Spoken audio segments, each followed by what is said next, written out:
नमस्कार भक्तों, मेरे चैनल भक्ति में शक्ति पर आपका फिर से स्वागत है।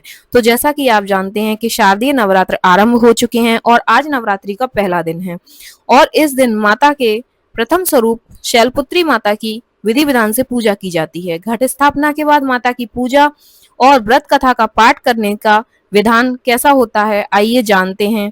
माता शैलपुत्री की पूजा विधि, मंत्र, भोग, आरती और व्रत। नवरात्रि के पहले दिन ही माता शैलपुत्री की पूजा होती है, जिनका स्वरूप बेहद शांत, सुशील, सरल और दया से पूर्ण होता है। माता के दाएं हाथ में त्रिशूल और बाएं हाथ में कमल का पुष्प शोभायमान है। ये माता रानी के अद्भुत और शक्ति से भरे स्वरूप का प्रतीक होता है। शैलपुत्री माता की सवारी वृषभ होने के कारण उन्हें वृषरूढ़ा भी कहा जाता है। उनका तपस्वी रूप बहुत ही प्रेरणादायक नजर आता है। माता ने घोर तपस्या की, जो समस्त जीवों की रक्षिका हैं।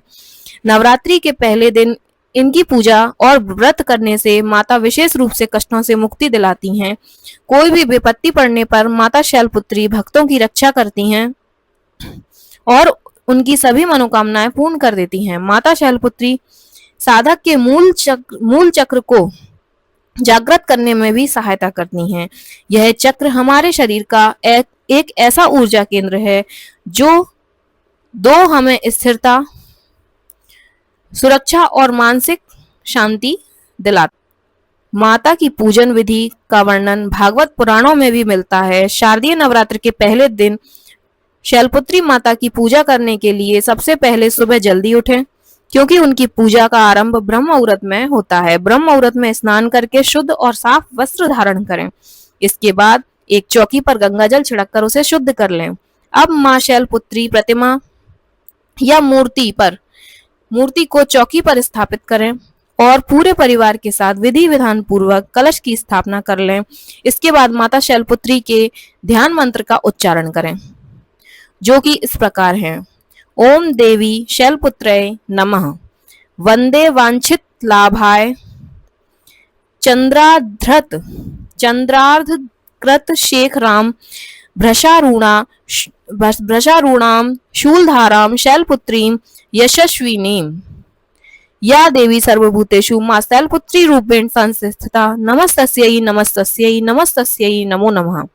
इन मंत्रों का जाप करें। साथ ही नवरात्रि व्रत का संकल्प भी लें। नवरात्रि के पहले दिन मां शैलपुत्री की षडोपचार पूजा विधि से करनी चाहिए।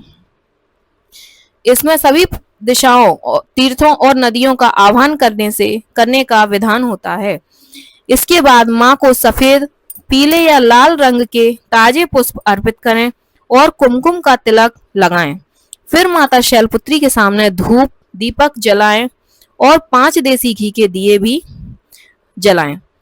अब मां शैलपुत्री की आरती उतारें। ऐसा करने से घर में सकारात्मक ऊर्जा का संचार होता है और जातक पर माता की विशेष कृपा बनी रहती है। आरती के बाद मां शैलपुत्री की कथा, दुर्गा स्तुति, दुर्गा चालीसा या दुर्गा सप्तशती का पाठ करना चाहिए। साथ ही पूरे परिवार के साथ जय माता आदि के जयकारे जरूर लगाएं। और माता रानी को किन चीजों का भोग लगाया जाता है, आइए जानते हैं। पूजा और कथा का पाठ करने के बाद मां शैलपुत्री को विशेष रूप से सफेद रंग की सामग्री अर्पित की जाती है। उनकी पूजा में सफेद रंग का खास महत्व होता है, जिसे शांति और पवित्रता का प्रतीक माना जाता है। ऐसे में माता की पूजा के बाद उन्हें सफेद रंग की मिठाई, खीर, खाजा, सफेद लड्डू आदि भोग में लगाएं। इसके अलावा आप दूध, दही आदि भी चढ़ा सकते हैं। शाम के समय भी माता की पूजा और आरती करनी चाहिए। माता शैलपुत्री की कथा, आइए जानते हैं कि माता शैलपुत्री की कथा में क्या है। देवी सती प्रजापति दक्ष की पुत्री थी। एक बार दक्ष ने बहुत बड़े यज्ञ का आयोजन किया। इसमें सभी देवी देवताओं को दक्ष द्वारा आमंत्रित किया गया, लेकिन उन्होंने अपनी बेटी सती और उनके पति भगवान शिव को आमंत्रण नहीं भेजा था। लेकिन देवी सती को यज्ञ में भाग लेने की तीव्र इच्छा थी। इस पर भगवान शिव ने उन्हें समझाया कि शायद उन्हें जानबूझकर इस यज्ञ में आमंत्रित नहीं किया गया है।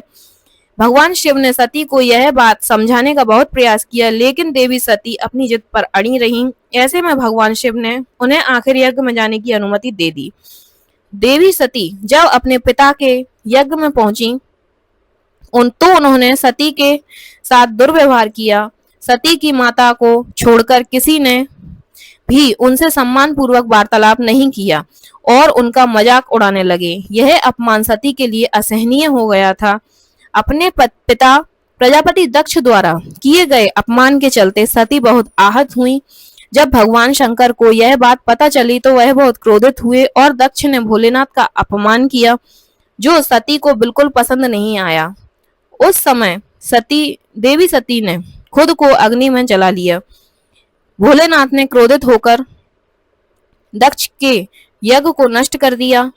इसके बाद सती ने अगले जन्म में शैलपुत्री के रूप में जन्म लिया और वो हिमालय की पुत्री बनी। मान्यता है कि शैलराज हिमालय की पुत्री के रूप में ही सती का अगला जन्म हुआ, इसलिए उन्हें शैलपुत्री कहा गया, जिनका विवाह भगवान शिव से हुआ और वो दोबारा उनकी पत्नी बन गईं। धार्मिक मान्यताओं के अनुसार माँ शैलपुत्री के शैलपुत्री रूप स्वरूप की पूजा अर्चना करने से जातक की सभी इच्छाएं पूर्ण हो जाती हैं, वहीं कन्याओं को मनचाहा वर प्राप्त होता है। तो ये थी माता शैलपुत्री की कथा और हम अगले दिन मिलते हैं माता के अगले स्वरूप के बारे में जानने के लिए। तो पेज को लाइक करें, सब्सक्राइब करें और फॉलो करें। कमेंट में बताएं कि आपको माता शैलपुत्री के बारे में जानकर कैसा लगा। धन्यवाद। जय मां अम्बे।